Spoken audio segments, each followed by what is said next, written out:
Halo, selamat malam, Mas Royal, apa kabar? Mas Royal sepertinya masih di mute, bisa dibuka terlebih dahulu. Oh, sebentar. Oke, ini sudah aman. Oke. Baik, Mas Royal, apa kabar nih? Baik ya?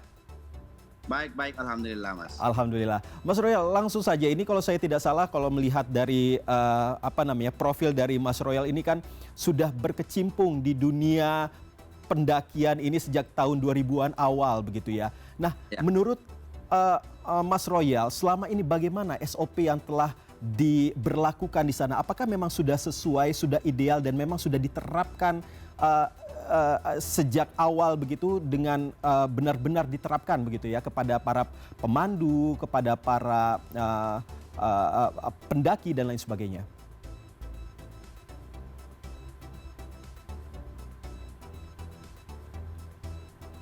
Mas Royal, silakan. Ya, Mas Royal, silakan.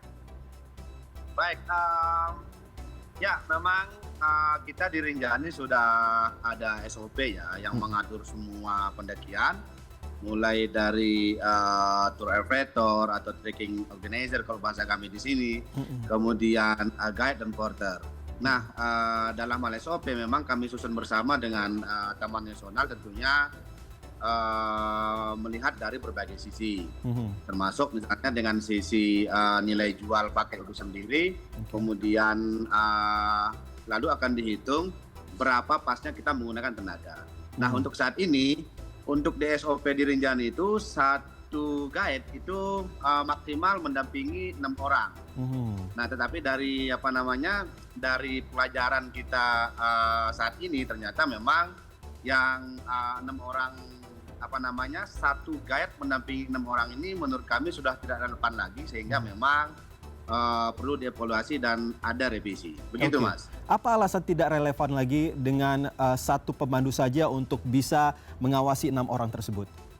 Ya, untuk aman di gunung ini kan kita di gunung ya. Artinya di medan yang berat. Kalau mungkin kita tur di pantai, it's okay. Kita bisa menangani 10 orang sampai 20 orang bisa. Nah, tetapi ketika kita di gunung, ada istilah bahwa kita di depan sebagai leadernya, kemudian di belakang sebagai sweepernya. Nah, sementara kalau misalnya kita mendampingi 6 orang ketika naik ke puncak, saya kan juga mantan guide, jadi paham. Nah, kita berusaha untuk berada di depan. Tetapi di satu sisi, bagaimana dengan di belakang? Nah, seperti itu. Nah, ini yang kemudian saya katakan bahwa ini tidak relevan lagi karena kita berangkat di jam 3 pagi di saat yang petang. Kemudian biasanya kriteria pendaki ini kan ada yang fisiknya memang kuat, kemudian ada juga fisiknya yang agak lemah, nah sehingga pasti ada yang tertinggal. Nah, kemudian yang jadi masalah itu adalah ketika yang tertinggal ini tidak ada yang menemani, maka ini yang berpotensi terjadinya kecelakaan. Gitu, Mas. Apakah itu juga termasuk dengan porter atau berbeda? Ya, kalau porter juga kita punya SOP juga, karena bagaimanapun juga di dalam mempekerjakan porter ini tentunya satu porter itu kita harus melihat berapa di dalam menyervis berapa orang baru bisa maksimal. Nah, porter untuk asing itu 1:2, Mas. Jadi satu tamu porter 2. Nah, kemudian untuk Nusantara satu tamu 3 wisatawan. Selain itu kadang-kadang ini ya Mas ya, kasus yang pernah terjadi. Kenapa kita buat SOP seperti itu? Ada porter 5 orang pernah mendampingi 80 tamu. Nah, sehingga dulu pernah ada evakuasi juga karena salah satu tamu ini yang mendaki tidak dapat makan, Mas. Artinya tidak ada makanan, sehingga itu kemudian saya selaku ketua forum bersama teman-teman forum terus mengevaluasi dengan Taman Nasional sebagai mitra kami, bagaimana Rinjani itu sesuai dengan visi kita menjadi kelas dunia. Oke. Gitu, Mas. Ini menarik, satu pemandu bisa sampai 80 orang ini bagaimana ceritanya? Apakah memang ketika masuk itu tidak ada pengawasan dan lain sebagainya sehingga bisa terjadi hal seperti itu? Ya, ini terjadi 2 tahun yang lalu, Mas. Nah, dari situ kami belajar, kami dari forum juga, salah satunya sebenarnya yang pertama itu udah keselamatan, Mas. Nah, bagaimana agar keselamatan wisatawan yang mendaki di Rinjani itu maka harus menerapkan SOP agar tamu ini terkontrol. Nah, kemudian yang kedua, selain kita berpikir keselamatan juga penyerapan tenaga kerja. Karena sangat tidak mungkin misalnya 5 orang porter, 1 pemandu mendampingi 80 orang. Dan ini biasanya terjadi pada wisatawan yang datangkan oleh open trip dari luar Lombok. Nah, kalau di sini di Sembalun dan Senaru yang paling populer biasanya kita ini sudah paham dan mengerti karena kita paham juga SOP, walaupun misalnya sampai hari ini masih saja teman-teman melanggar SOP. Nah, kalau bertanya apakah ada pengawasan? Ya, ada pengawasan. Kami juga memiliki dari forum juga memiliki aturan sendiri bahwa barang siapa saja yang melanggar SOP maka kemudian kami akan dilanjuti dengan berkoordinasi dengan Taman Nasional untuk memberikan punishment. Ketika misalnya melanggar sampai pelanggaran berat maka mereka akan di blacklist sehingga tidak dapat lagi melakukan aktivitas di Rinjani. Begitu, Mas. Oke, ini pelanggarannya seperti apa saja ini yang dilakukan? Apakah masih juga sampai sekarang dilakukan? Pelanggarannya biasanya begini, terkait dengan SOP ya. Biasanya itu mereka masih melakukan pembohongan di lapangan. Misalnya kadang-kadang wisatawan itu dijadikan porter atau jadikan guide. Tapi ini biasanya terjadi pada trip yang melibatkan orang lokal atau wisatawan Nusantara, Mas. Okay. Tapi kalau terkait dengan wisatawan asing masih ada seperti itu. Ada yang sampai misalnya saya beberapa kali diberikan laporan oleh teman-teman guide, ada tour operator bahkan yang mempekerjakan 1 guide dan tamunya 12 orang. Nah, ini kemudian menjadi atensi kami bagaimana ke depan agar tidak ada lagi seperti ini. Mas Royal, kalau menurut pandangan Anda, ketika kita contohkan yang baru saja terjadi ketika turis asal Brazil ini tewas karena terjatuh. Kalau menurut pandangan Anda, siapa yang harusnya bertanggung jawab? Apakah pihak operator atau justru guide yang justru membimbing mereka? Ya, jadi begini, Mas. Kita kita berbisnis di pendakian ini tidak berjalan sendiri. Ada tour operator di sini. Mestinya kalau tour operator itu memang berpikir safety, berpikir keamanan bagi customernya, mestinya harus memerintahkan porter ikut naik ke gunung, ikut naik ke puncak. Paling tidak porter ini bisa menjadi sweeper karena tahu bertamunya sudah 6 orang. Nah, kalau kita berbicara tentang siapa yang salah, ya ketika misalnya jelas penjelasan seorang guide itu bahwa dia meninggalkan dan jarak waktunya 5 menit. 5 menit di puncak itu sangat jauh, Mas. Gitu ya. Nah, sehingga ini kemudian menjadi evaluasi kalau kita berbicara siapa yang salah, saya kira tour operator di sini memang tidak melanggar SOP karena sudah tepat bahwa 1 guide menemani 6 orang. Tetapi mestinya kalau benar-benar perhatian kepada customernya, mestinya harus memerintahkan salah satu porternya sebagai extra guide sehingga yang di belakang pun ada yang menemani.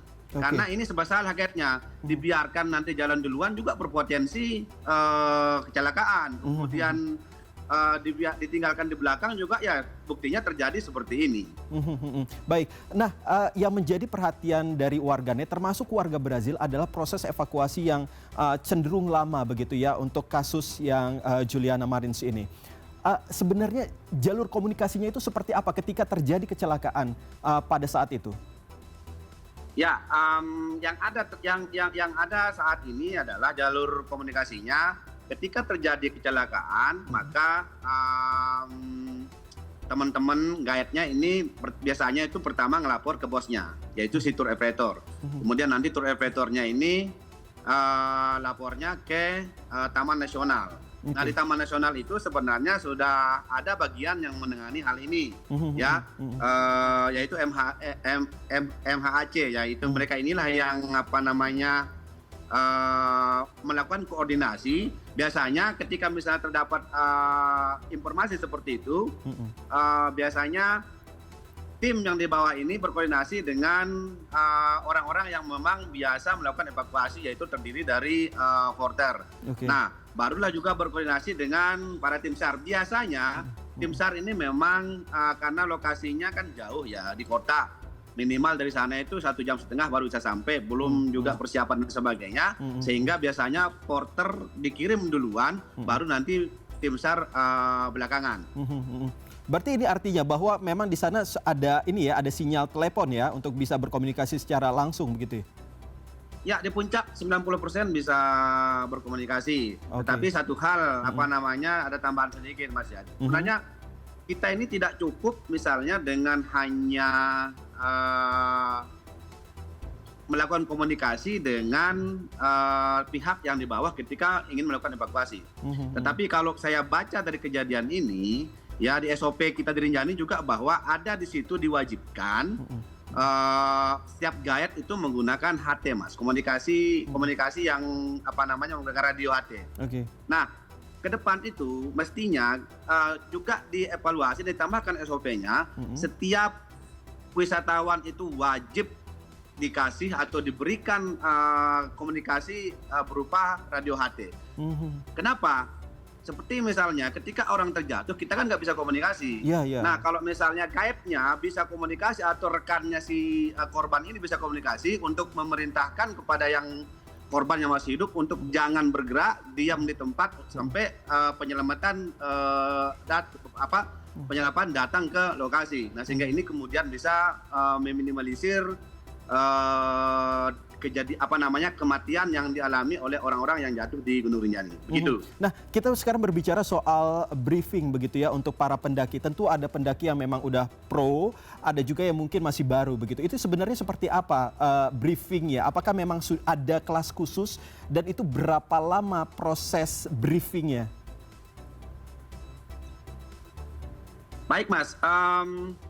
Biasanya wisatawan datang, kita malam hari atau sore hari itu melakukan briefing, menjelaskan tentang bagaimana medan-medan yang ada di Rinjani, termasuk menjelaskan detail perjalanan mereka serta jalur-jalur mulai dari awal sampai akhir. Okay. Nah, kemudian sebelum mendaki ke puncak, kita bangunkan jam 2.30, lalu jam 3 berangkat. Itu juga sebelum berangkat kita melakukan briefing.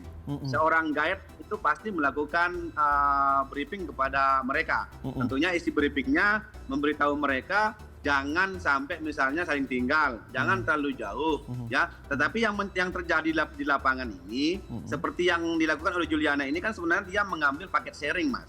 Jadi di Rinjani itu ada paket sharing yang digabung dengan kelompok-kelompok dengan tamu-tamu yang lain, sehingga kadang di lapangan itu biasanya mereka tidak saling peduli karena biasanya kenal ketika pas melakukan pendakian, bukan rekan memang traveler dari negaranya, tetapi biasanya kenal di tempat. Jadi begitu. Oke. Tetapi kalau untuk yang ngebrief sendiri ini pemandunya apakah memang sudah terdaftar semua, sudah profesional, sudah dipastikan punya sudah pendidikan khusus begitu ya terkait dengan pemandu sebagai para turis ataupun para pendaki ini? Ya, jadi begini, biasa kita di Rinjani ini ya banyak yang berkarir, Mas. Ada yang memang langsung menjadi guide, ada juga yang berkarir dari porter kemudian menjadi guide. Nah, secara pengalaman sebenarnya mereka sudah profesional, tetapi kemampuan komunikasi dan kemampuan manajerial masing-masing itu berbeda. Karena disinilah sebenarnya dibutuhkan guide yang profesional, tidak hanya misalnya pintar berbahasa, tetapi juga pintar di dalam melakukan manajemen perjalanannya. Nah, kalau berbicara apakah mereka terdaftar, semua mereka ini sebenarnya sudah terdaftar dan memiliki sertifikat kartu dari Taman Nasional Gunung Rinjani. Tetapi kami akui juga sebenarnya standarisasi guide gunung itu memang perlu diberikan bekal, sehingga ini tentunya tugas kita bersama khususnya pemerintah agar ke depan bagaimana caranya untuk memberikan pelatihan-pelatihan guna meningkatkan SDM para pelaku Yaga Guide itu sendiri. Termasuk harapan kita ke depan, salah satu syarat menjadi guide dan porter di Rinjani itu adalah mereka harus memiliki sertifikat minimal itu P3K, kemudian mereka harus memiliki sertifikat penyelamatan atau rescue. Nah, sehingga ini kemudian ketika terjadi sesuatu sebelum tim SAR yang profesional datang, tetapi mereka sudah dapat melakukan tindakan-tindakan awal. Begitu. Berarti ini bisa dipastikan bahwa belum ada standar begitu ya bagi para pemandu untuk bisa menjadi seorang pemandu para pendaki ini.